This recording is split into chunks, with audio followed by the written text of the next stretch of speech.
Good morning, everyone. Now today again we will discuss about the factorization with the help of the idea a square minus b square. We know the idea of the a square minus b square is within the first bracket a minus b and the second bracket is a plus b. Now the question, the first part of the question code of exercise 14.2 is here. A की power 4 and minus b की power 4. You know, we have no any idea what is the factor of this when power is a 4, but you should convert on the behalf of this identity a square minus b square. How? देखिए a square का whole square minus b square का whole square इस पे अभी आप अगर a square का ठीक है a स्क्वायर का स्क्वायर करके 2 डिवाइड 4 जाएगा b स्क्वायर का स्क्वायर करके 2 डिवाइड 4 हो जाएगा. अभी देखिए इस a स्क्वायर को आप a मान लीजिए और b स्क्वायर को आप b मान लेते हैं. We know the idea of a square minus b square in the first bracket a minus b and in the second bracket a plus b. तो इस a स्क्वायर को a मान लेते हैं, ये हो जाएगा a स्क्वायर और इसको आप मान लेते हैं b. Within the first bracket a minus b, in the second bracket a plus b. The value of capital A is a square and the value of the capital B is b square. ये आपने find कर ली. Please see again. here again I should find the idea. फिर से a square minus b square form में idea आपका select हो सकता है, तो आप इसको फिर से लिख सकते हैं a minus b और a plus b और इसको जिस फॉर्म में है उसी फॉर्म में as it is this will right. Okay, it is the result of this question. Okay, now let us see the next question. Please read the next question is here. The next question is x power 4 or minus y plus x power 4. Again we will try to split with the help of this identity. You should write x square का 4 square 2 to the 4. You should write minus y plus z square का 4 square 2 to the 4. Again you should use the ID. इसको a मान लीजिए a square, इसको b मान लीजिए, तो ये a का स्क्वायर रहेगा, ये आपकी टोटल वैल्यू, ये आपकी b होगा तो b का square. You should write first bracket में a माइनस b की वैल्यू क्या है ये b. Within the first bracket a minus b, within the second bracket a square plus y plus z का होल स्क्वायर. राइट, फिर से देखिए a square minus b square की फिर से आइडेंटिटी बन रही है और ये प्लस लगा तो प्लस में आइडेंटिटी नहीं होता, उसको जैसे इस फॉर्म में उसको एज इट इज फॉर्म में वी विल रिमेन. ठीक है, इसको देखिए फिर से a मान लेते हैं, इसको पूरे को b मान लेते हैं. Again we will use the same identity. First bracket में a माइनस b और सेकंड ब्रैकेट में a प्लस b और इसको जिस फॉर्म में उसको एज इट इज उसी फॉर्म में हम राइट. अभी देखिए इफ देयर अगर जहां भी दो से ज्यादा टर्म होगा हम उसको ब्रैकेट ही यूज करते हैं, क्योंकि अगर ब्रैकेट से पहले अगर नेगेटिव साइन होता है तो जैसे हम ब्रैकेट को ओपन करते हैं तो ब्रैकेट के अंदर की सारी वैल्यू क्या होती है चेंज, सारा साइन चेंज होता है. जैसे for example x when we open the bracket plus minus minus plus minus minus. ठीक है, और इसको थोड़ी x plus y plus z और इसको इसी फॉर्म में लिखते हैं x square y plus z का होल स्क्वायर. ये आपका फैक्टराइजेशन हो गया. अगर आप चाहें तो इसको और स्प्लिट कर सकते हैं a plus b का whole square. Okay, it is the factor of this question. Okay, now please let us see the next question. Now please see the next part of the question number 4. Okay, a की power 4 है, b की power 4 minus 2a square and b square. How can we factorize it? ठीक है, we can see b, it is the also identity. How we should write a square का whole square और plus b square का whole square. ठीक है, please see यहाँ पे आपको क्या होगा 2 to the 4 मिल जाएगा और 2 to the 4 a स्क्वायर मिल जाएगा. आप लिख सकते हैं -2 a स्क्वायर है, मतलब a की वैल्यू आपके पास a हो गया और b की वैल्यू आपके पास ये हो गया. Please see a square -2a plus b square, ये तो आपके आईटी a b होल स्क्वायर, मतलब ये जो वैल्यू होगा a होगा और ये जो वैल्यू होगा b होगा, ये a b का होल स्क्वायर होगा. You should also right here, तो ये हो जाएगा a minus b, a square minus b square का होल स्क्वायर. ये आपकी आईटी हो गई. इसको और भी सिंपलीफाई करना है, you should write a square minus b square है, you should write first bracket में a minus b, within second bracket में a प्लस b, ये होल स्क्वायर होता है. ठीक है, या फिर यू शुड आल्सो स्प्लिट, आपका स्क्वायर है a का स्क्वायर और b का स्क्वायर, ये क्या a b का whole square, we can BC. Okay, इस तरह से हम इसको स्प्लिट कर सकते हैं. ठीक है, तो अभी देखिए सेम उसी तरह से हमने क्या किया, यहाँ फर्स्ट स्क्वायर है a minus b whole square और ये आपका a प्लस b का whole square. It is your final result. It is clear. तो we will solve this type of problem with the help of the IT by using the different cases. Okay, now please see next question. Factorization, it means splitting real term. How can we factorize different type? We cannot, if any expression we cannot factorize with the help of the identity, then how can we factorize it? Okay, now let us see. Now please see, we know the identity x plus a, within the first bracket x plus a and within the second bracket x plus b is here. Then how can we split? We can say x square within bracket a plus b into x plus a. ठीक है, ये एक ID है. अगर इस ID को अगर हम इसको सॉल्व करेंगे तो हम इस मेथड से हम इसको सॉल्व कर सकते हैं. क्या, एक्स स्क्वायर प्लस ए प्लस बी और प्लस ए बी, ये आपका आईडी है. इसी आईडी को यूज करके हम इसको सॉल्व करेंगे. तो how can we solve this type of problem? इसके लिए क्या है, सबसे पहले हम क्या करेंगे, कोएफिशिएंट ऑफ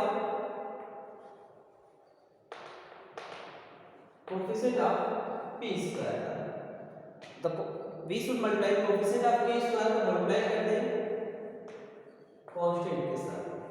ठीक है, you already know what is the coefficient and what is the constant.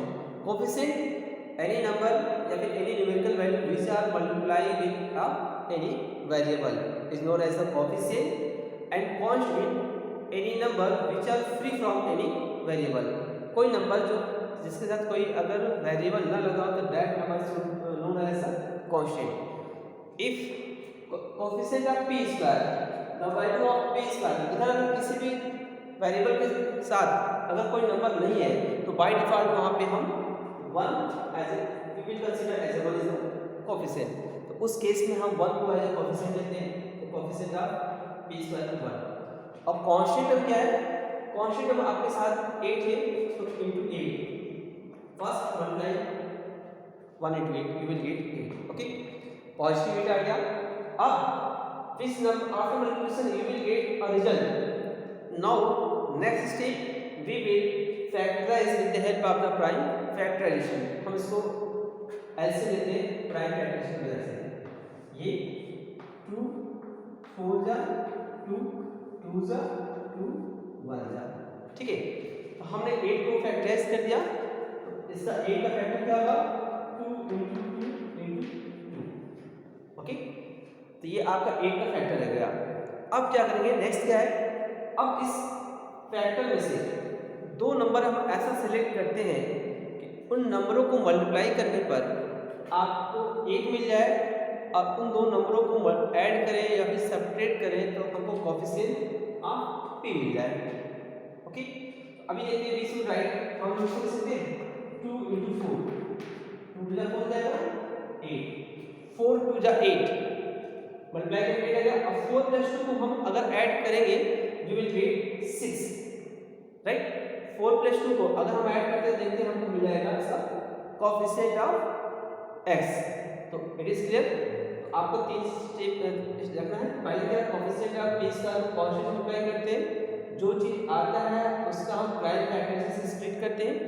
अब उस प्राइम फैक्टर से दो नंबर आपस में किसी को मल्टीप्लाई करके चेक करते हैं, उन दो नंबर को मल्टीप्लाई करने पर आपको 8 आए, आप उसको ऐड और सब्ट्रैक्ट करने पर कोएफिशिएंट ऑफ p आए। अभी देखते हैं हम इसको लिख सकते हैं p स्क्वायर प्लस इस 8 को लिख सकते हैं 6 को लिख सकते हैं 2 प्लस 4 p प्लस 8, ठीक है। अभी देखिए इसको right answer p square plus 2p plus 4p plus 8। अभी देखिए हमने इसी 6 को लिख सकते हैं 2 प्लस 4 वेन भी ऐड, अगर आप इसको ऐड करते हैं तो आपको 6 मिलेगा, ठीक है। अब मल्टीप्लाई करते हैं डिस्ट्रीब्यूटिव प्रॉपर्टी, ये 2 इंटू पी 2p होगा प्लस 4 इंटू पी 4p होगा। अब आपके पास यहाँ पे 4 टर्म इज हियर, अगर आपके पास 4 टर्म है now we will select 2 pair at a times, हम दोनों का पेयर लेते हैं, ये एक पेयर हो गया ये एक पेयर हो गया। अभी देखिए इन दोनों में क्या काम है, मैंने आई हैव आल्सो डिस्कस आप लोगों को बता चुका हूँ कि जब एक्सप्रेशन में अगर वेरिएबल कॉमन निकालना हो, अगर देखते हैं वेरिएबल हर जगह सेम है तो उसमें से जो स्मॉलेस्ट पावर होगा वो आपका कॉमन होगा। यहाँ देखते हैं इसमें p is common, we can say p, अगर p 2 टाइम्स है एक टाइम चल जाए तो आपके पास 1 भी बच जाएगा, यहाँ से p चला गया तो आपके पास 2 बचेगा, राइट। अभी देखते हैं यहाँ पे 8 है, वी शुड राइट 4 into 2, ठीक है। यहाँ 4 है और यहाँ भी 4 है, इसका मतलब इसमें से 4 कॉमन ले सकते हैं, तो आपके पास बचेगा क्या p प्लस 2, राइट। तो p प्लस 2 और p प्लस 2 में भी कॉमन, इसको साइड में लेते हैं, ठीक है। अगर ये यहाँ से कॉमन चला गया तो आपके पास क्या बचेगा p बचेगा, और यहाँ क्या बचेगा 4 बचेगा, ये आपका रियल हो गया, राइट। तो अगर आप इसको बोलते हैं स्प्लिटिंग द मिडिल टर्म, हमने इस मिडिल टर्म को क्या स्प्लिट कर दिया। अब स्प्लिट करने के बाद हम इसको फैक्टराइज किया तो we will get the result, alright. It is the first type of question. Now please see the next question.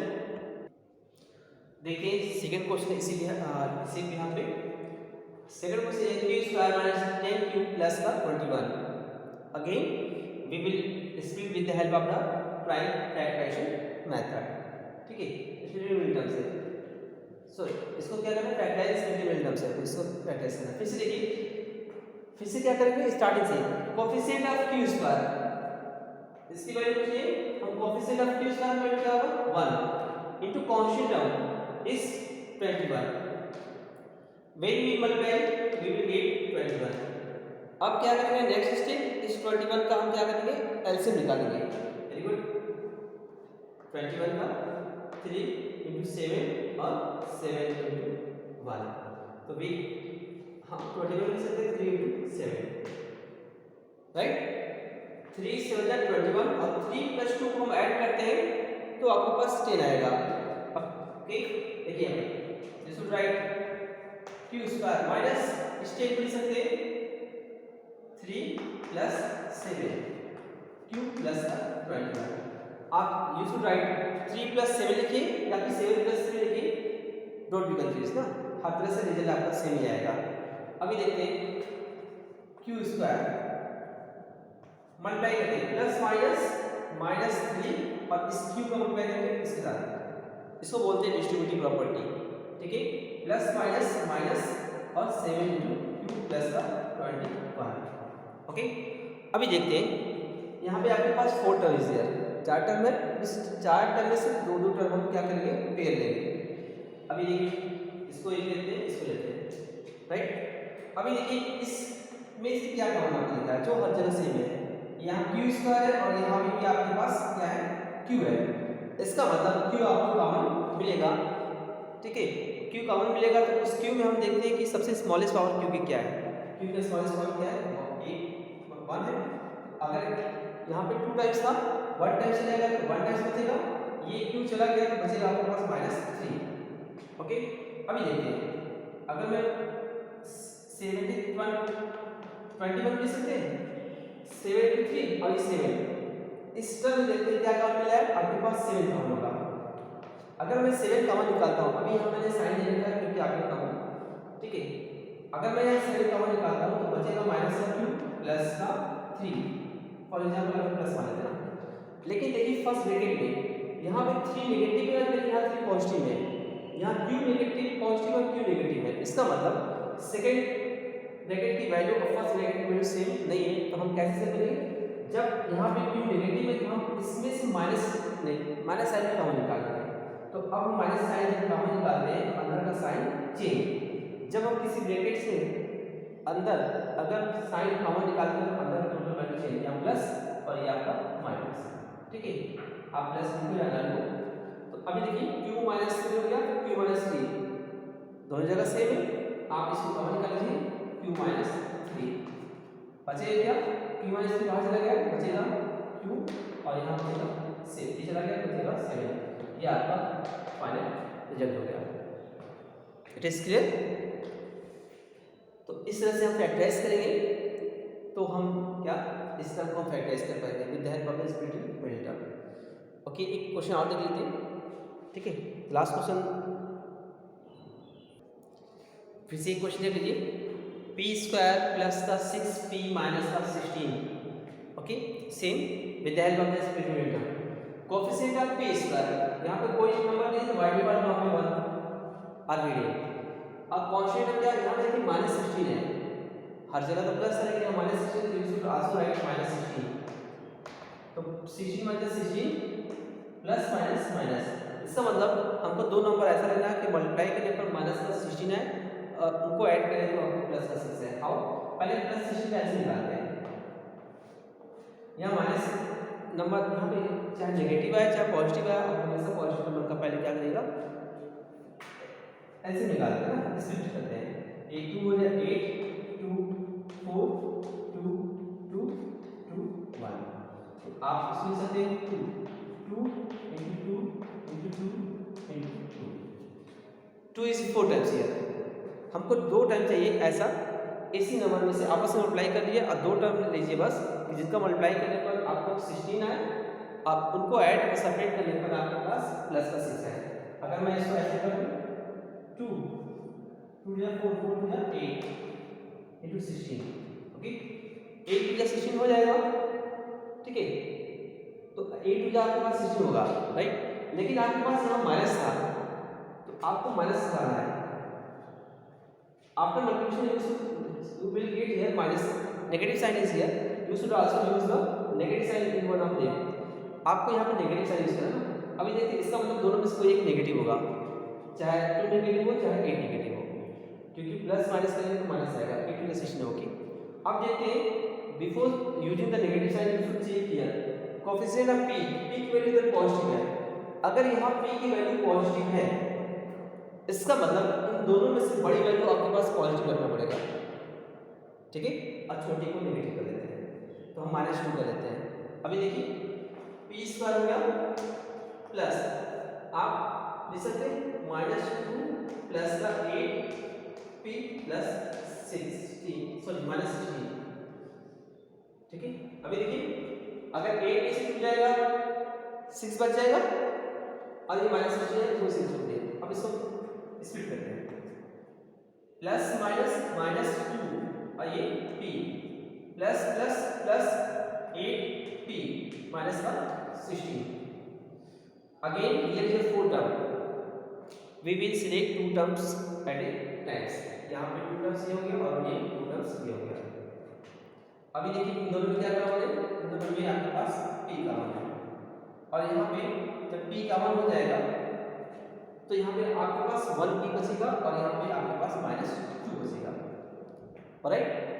अब देखिए इन दोनों में क्या कॉमन है 8, वी कैन राइट 8 into 2, 8 2 16 होगा, it means 8 will be common in the both term, you should take a common 8, okay, when you take the common here 2 will be remaining, Again please see here p minus 2 is here and p minus 2 is also here. अभी देखते हैं p minus 2 आप में फिर से common मिल रहा है. We will take again common. We should say p minus 2. p minus 2 को आप साइड कर लीजिए. जब p minus 2 को आप साइड कर लिया यहाँ पे बस p बचेगा और यहाँ पे चला गया यहाँ पे प्लस आपके पास a बचेगा. ये आपका फाइनल रिजल्ट हुआ. ओके, तो ये था आपका how can we factorise an expression with the help of factorizing by the splitting middle term. Okay, I hope you will understand this type of question you will try to solve. Okay, so that's all for today. Now we will solve our next type of the problem in our next lecture. Thank you everyone.